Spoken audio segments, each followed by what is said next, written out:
Hi friends, எல்லோரும் எப்படி இருக்குங்க? இன்றைக்கி வீடியோவில் வந்து நாம் என்ன பார்க்க போகிறோன்னா கோதுமை தோசை தாங்க பார்க்க போகிறோம்.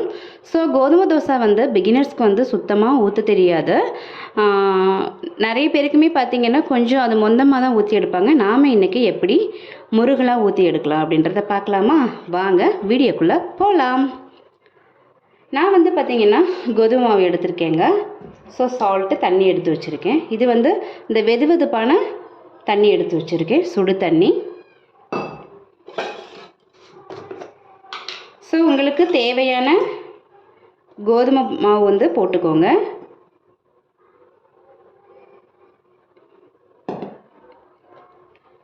எனக்கு வந்து 4-5 தோசைக்கு போதுமானதை நான் எடுத்திருக்கேன். 5 தோசை வரும். ஸோ வந்து தண்ணி கலந்துக்கலாம். இதுக்கு பார்த்திங்கன்னா தேவையான அளவு சால்ட்டு சேர்த்துக்கலாம். சால்ட்டு வந்து அப்படியே அள்ளி கொட்டிடாதீங்க, அளவாக சேர்த்துக்கணும். அப்புறம் பத்தலைன்னா கூட சேர்த்துக்கலாம். இப்போ வந்து நல்லா கலந்து விட்டுக்கலாம். நீங்கள் கையிலையும் கலந்து விடலாம்.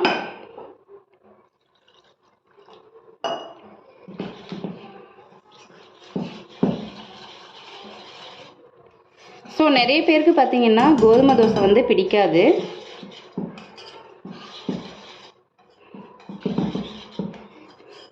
ஸோ கோதுமை தோசை பார்த்திங்கன்னா நம்ம மெல்லிசாக ஊற்றுறச்ச பார்த்திங்கன்னா ரொம்ப லைக் பண்ணி சாப்பிடுவாங்க. இதுக்கு வந்து பார்த்திங்கன்னா வெங்காய சட்னி அண்டு பொட்டுக்கடலை சட்னிலாம் பார்த்திங்கன்னா அல்டிமேட்டாக இருக்குங்க.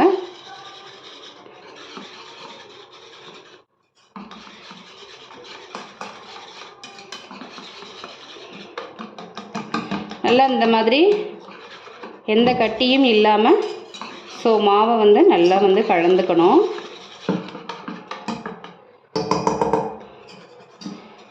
ஸோ நான் வீடியோவில் அப்படியே தான் காமிச்சிட்ருக்கேன். நான் கையிலலாம் ஒன்றும் பண்ணலைங்க. உங்ககிட்ட வந்து இது இல்லை அப்படின்னாக்க நீங்கள் கையில் பண்ணிக்கலாம்.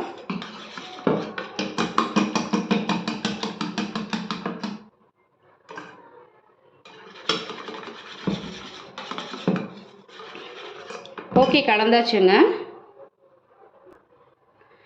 ஸோ வந்து தோசை மாவுக்கு வந்து நாம் உப்பு இருக்கா செக் பண்ணிக்கலாம்.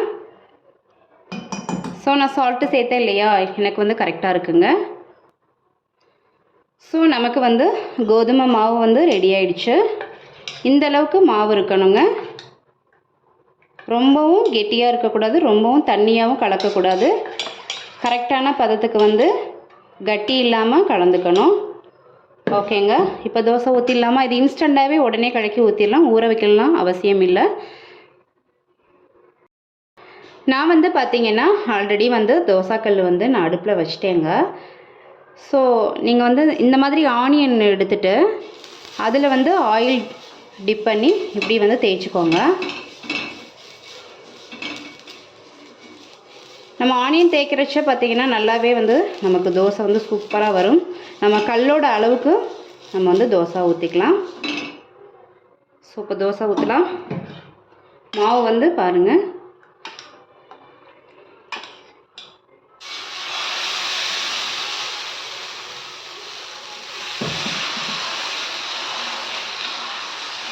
கல் வந்து ரொம்ப காஞ்சிடுச்சு. ஸோ ஃபஸ்ட்டு தோசை வந்து இப்படி தான் வரும்.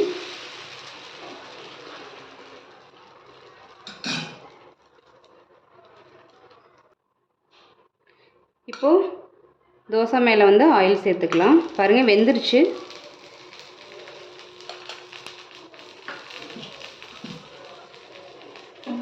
நம்ம வந்து ஃபர்ஸ்ட் தோசைக்கு மட்டும் நம்ம வந்து ஆனியன் வச்சு எண்ணெய் தேய்ச்சா போதுமானதுங்க. அடுத்தடுத்த தோசைக்கு தேவையில்லை. ஸோ ஸ்டவ் வந்து ஹை ஃப்ளேமில் வச்சுக்கோங்க. ஸோ கோதுமை தோசை வந்து யாருக்கெல்லாம் பிடிக்கும் அப்படிங்கிறத கமெண்ட் பாக்ஸில் சொல்லுங்கங்க. நான் வந்து ஒரு 3 டேஸாக வந்து வீடியோ வந்து அப்லோட் பண்ணலை. ஸோ இன்றைக்கி ஓகே போடலாம் அப்படின்னு சொல்லி நான் வந்துட்டு ஸோ வீடியோ எடுத்துகிட்ருக்கேன்.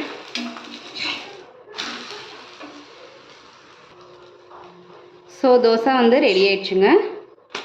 எடுத்துக்கலாம். ஒரு தோசை எடுத்துட்டேன். நெக்ஸ்ட் ஊற்றிக்கலாங்க.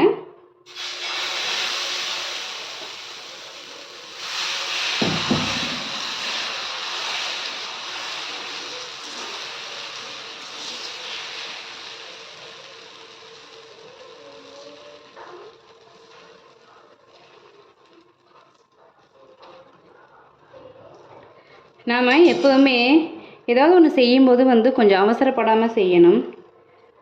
ஸோ கொஞ்சம் அப்படி ஃபாஸ்ட்டாக இழுத்து இந்த பக்கம் பிஞ்சிடுச்சு. ஸோ கொஞ்சம் பொறுமையாக நம்ம நிதானமாக செய்யணும். இப்போ தோசை வேகட்டுங்க. ஸோ இதுக்கு வந்து பார்த்திங்கன்னா இன்றைக்கி வந்து நான் வெங்காய சட்னி தான் செஞ்சுருக்கேன். செம்மையாக இருக்குங்க, இவ்வளோ அல்டிமேட்டாக இருக்கும் கோதுமை தோசைக்கு. யாரெல்லாம் வந்து கோதுமை தோசைக்கு வந்து வெங்காய சட்னி வச்சு சாப்பிடுவேன்னு சொல்லுங்கள். நம்ம 2வது தோசை போட்டிருந்தோம் இல்லையா, அதுவும் வெந்துடுச்சுங்க பாருங்கள். இப்போ சூப்பரான கோதுமை தோசை வந்து நமக்கு ரெடி ஆகிடுச்சு, அல்டிமேட்டாக இருக்கும். ஸோ நான் 3வது தோசையும் ஊற்றி திருப்பி போட்டேங்க. ஸோ அல்டிமேட்டாக இருக்கும். கோதுமை தோசை ஊற்ற தெரியாதவங்க கூட சூப்பராக ஊற்றலாங்க. நீங்கள் வந்து வெதுன்னு ஹாட் வாட்டர் ஊற்றி நல்லா வந்து மிக்ஸ் பண்ணிவிடுங்க மாவை. ஸோ சூப்பராக இருக்கும் பாருங்கள். ஸோ நான் இந்த தோசையும் எடுத்துடுறேன். ஸோ இப்போது பாருங்கள், சுட சுட நமக்கு வந்துட்டு கோதுமை தோசை வந்து ரெடி ஆகிடுச்சு. இன்றைக்கி வந்து நான் வந்து பொட்டுக்கடலை சட்னி செய்யலைங்க. இன்றைக்கி வந்து நான் தக்காளி சட்னி தான் செஞ்சேன். அவ்வளோ சூப்பராக இருக்கும். ஸோ நீங்களும் வந்து இந்த மாதிரி கோதுமை தோசைக்கு வந்து நீங்கள் என்னென்ன சட்னி செஞ்சு சாப்பிடுவீங்க, கோதுமை தோசை யாருக்கெல்லாம் பிடிக்கும் அப்படிங்கிறத வந்து ப்ளீஸ் கமெண்டில் சொல்லுங்கள். இந்த வீடியோ வந்து உங்களுக்கு பிடிச்சிருந்தது அப்படின்னாக்கா ப்ளீஸ் லைக் பண்ணுங்கள், ஷேர் பண்ணுங்கள், கமெண்ட் பண்ணுங்கள். மறந்துடாமல் சேனலை வந்து சப்ஸ்கிரைப் பண்ணிக்கோங்க. நெக்ஸ்ட் வீடியோவில் பார்க்கலாம்.